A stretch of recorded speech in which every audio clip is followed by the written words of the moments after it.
Hey, I'm pretty lucky because I get to travel a lot for my job, which is not a job, it's talking to you guys and playing music and stuff. So I'm very, very lucky, and it got me thinking. I've spent a lot of this year on the road, either working on the vlogumentary shoot, or going to different conventions this summer, or just playing shows, all sorts of awesome places. And in fact, I am leaving, right now, very soon. That's not a watch, it's a "This Star Won't Go Out" bracelet. I am leaving very soon to go to England again, and it got me thinking about some of my favorite trips, and I wanted to share those with you. One of my all-time favorite trips was to Toronto in 2007 for a convention called Prophecy. It was about a week after the 7th Harry Potter book had come out, and there was just absolute pandemonium. And I was in a band about Harry Potter, and we were in Canada.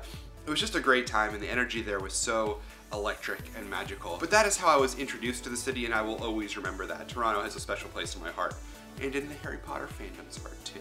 Another favorite trip of mine was one that happened far before that. When I was like 11 or 12, I got to go to Australia with my cousins. I have 3 other cousins who are all about my age, and we all went together to Australia for a month, and it was awesome. I should say we weren't alone. There was like adult supervision. I was there with family. But that was a really great time because one of the terrible shortfalls of traveling, and especially touring, is that you get to go to a lot of places, but you get to be there for like 24 hours. And I hate that. I love getting to settle into a city or a location, really dig my teeth into what that city or that country is about. You can't do that in 24 hours. And really, you can't even do that if you spend a week there, but at least you start to get a taste for it. And the taste that I got there was for meat pie, which I had never had before. And no, I did not eat kangaroo, and yes, I do wish I were hanging out with Apprentice in Australia right now.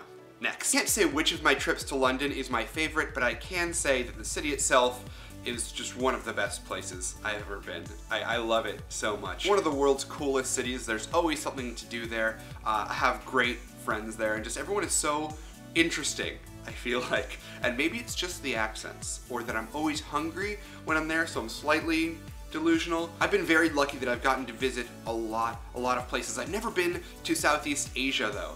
I would really like to go there. Maybe I can find some way to tour there sometime. As I was prepping for this trip, I was told about a contest that Lenovo is running with Michael Hawk to win a trip of a lifetime, and I'm not really sure what that means, but I kind of want to be involved in it, and yeah. They did a whole video series of fun things with Michael Hawk you can check out. The link is below, but I have to go pack because you know me, I didn't pack. I haven't packed at all. But let me know in the comments if you check out those videos, and also where your favorite places to travel have been. If you've gotten to travel, or if you haven't, where do you want to go? If you are able to make it happen, I highly recommend it because so many people live inside a tiny bubble just right where they grew up, and they don't get to see the world, and I feel like it changes the way that you look at things pretty drastically.